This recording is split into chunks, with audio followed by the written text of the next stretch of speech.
And only a man will think of a burp as a greeting to another man.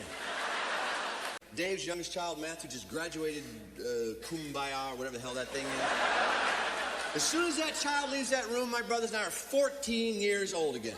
Dave, you're proud of Matt, aren't you? He went,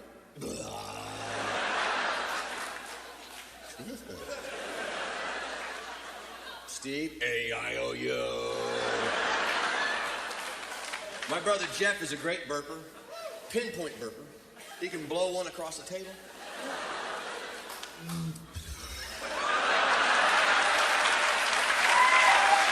Oh, you won't get that bad boy for a couple seconds either. You're eating it. I'll tell you, I ate that.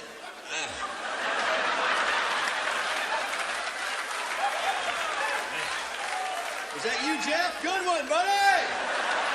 You watered that